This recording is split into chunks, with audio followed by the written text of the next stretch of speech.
Price Lord. தேவனுடைய நாமம் மகிமைப்படுவதாக. இந்த நாளிலும் ஒரு வசனத்தை குறித்து நாம் தியானிக்க போகிறோம். யாத்திராகமம் 16வது அதிகாரம் 2வது வசனம். யாத்திராகமம் 16:2. அந்த வனாந்தரத்திலே இஸ்ரவேல் புத்திரராகிய சபையார் எல்லாரும் மோசேக்கும் ஆரோனுக்கும் விரோதமாக முறுமுறுத்து. இந்த ஒரே ஒரு வசனத்தை வைத்துதான் நாம் இன்னைக்கு தியானிக்க போகிறோம். அந்த வனாந்தரத்திலே இஸ்ரவேல் புத்திரராகிய சபையார் எல்லாரும் மோசேக்கும் ஆரோனுக்கும் விரோதமாக முறுமுறுத்தார்கள். இந்த வசனத்தின் பின்னணியத்தை நம்ம கொஞ்சம் பார்த்தோம் அப்படின்னா, ஆண்டவர் இஸ்ரவேல் ஜனங்களை எகிப்திலிருந்து வெளியே கொண்டு வராரு. கொண்டு வந்த அந்த கொஞ்ச நாட்கள்ல அவர்களுக்கு பல பிரச்சனைகள் வருது. முதல்ல பெரிய பிரச்சனை, செங்கடலை என்ன பண்றாரு, ரெண்டாக பிளந்து அது வழியாக நடத்தி கொண்டு வராரு. அதனால ஜனங்கள் ஆடி பாடி தேவன் என்ன பண்றாங்க, மகிமைப்படுத்துறாங்க. மகிமைப்படுத்தி கொஞ்ச நாள்ல என்ன ஆகுது அப்படின்னா, அவங்களுக்கு ஒரு பிரச்சனை என்னன்னா, தண்ணி இல்லை. தண்ணி இல்லைன்னா அவங்க அந்த இடத்துலயே முறுமுறுக்கிறாங்க. அவ்வளோ பெரிய அற்புதங்களை செய்த தேவன், அதாவது கடலை ரெண்டா பழக்கிறதுங்கிறது உலக தோற்றத்துல இருந்து அப்பதான் என்ன பண்ணுது, முதல் டைம் நடக்குது. கடல் ரெண்டாக பிளக்கப்படுகிறது.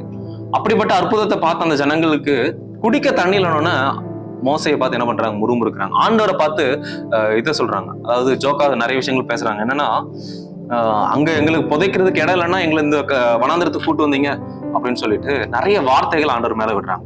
அடுத்து இங்க ஒரு பிரச்சனை வருது. என்ன அப்படின்னா, அவங்களுக்கு என்ன இல்லையா, சாப்பிடுறதுக்கு எதுவும் இல்லை அப்படின்னு சொல்லிட்டு இங்கேயும் முறுமுறுக்கிறாங்க. எந்த இடத்துல முறுமுறுக்கிறாங்கன்னா, அந்த வனாந்திரத்திலே. இன்றைக்கு இந்த வசனத்தை நம்மளுடைய வாழ்க்கையில அப்ளை பண்ணி பார்த்தோம் அப்படின்னா, நாம நல்லா இருக்கிற சூழ்நிலையில நாம ஒரு நாளும் ஆண்டவரை முறுமுறுக்க மாட்டோம்.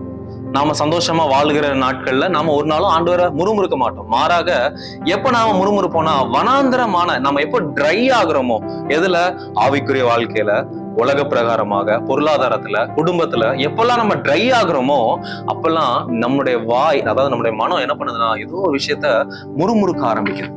இங்க ஜனங்கள் என்ன பண்றாங்கன்னா, ஆரோனுக்கும், அதாவது அவங்க லீடருக்கு விரோதமாக என்ன பண்றாங்க, முறுமுறுக்கிறாங்க. அடுத்த காரியங்கள் எல்லாம் மோசே சொல்லும் போது, நீங்க ஏன் தேவனுக்கு விரோதமா முறுமுறுக்கிறீங்க? அப்போ மோசேக்கு விரோதமா முறுமுறுக்கிறது எதுக்கு சமம்னா, தேவனுக்கு விரோதமாக முறுமுறுக்கிறதுக்கு சமம்.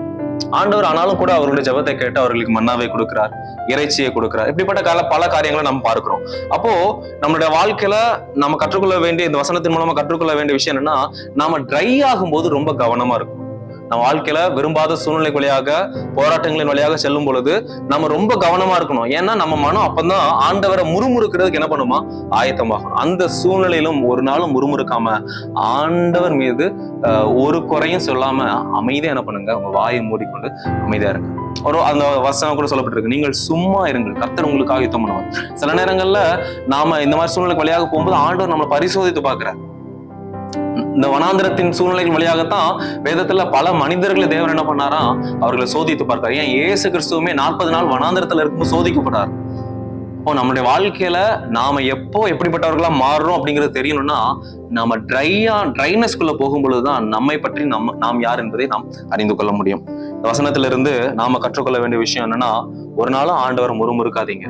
கடினமான சூழ்நிலைகள் வழியாக வரும்பொழுதுதான் நாம் யார் என்பதை நமக்கு தேவன் என்ன பண்றார், உணர்த்துகிறார். அப்படிப்பட்ட முறுமுறுக்கிற சூழ்நிலைகள் ஆண்டவரத்துல பார்த்து சொல்லுங்க, ஆண்டவரே இப்படிப்பட்ட சூழ்நிலையை கடந்து போவதற்கு எனக்கு பலனை கொடுங்க. நான் ஒரு நாளும் உங்களை முறுமுறுக்க கூடாது, இந்த சூழ்நிலை மாத்திரம் கடந்து போவதற்கு எனக்கு உதவி செய்யுங்க. நம்ம ஆண்டவரத்துல கேட்கும் பொழுது நிச்சயம் தேவன் நமக்கு பலனை தருவார். அதனால இந்த வசனத்தை குறித்து தியானிங்க. இந்த நாளும் கூட உங்களுக்கு ஆசீர்வாதமா இருக்கட்டும். தேங்க்யூ. God bless you.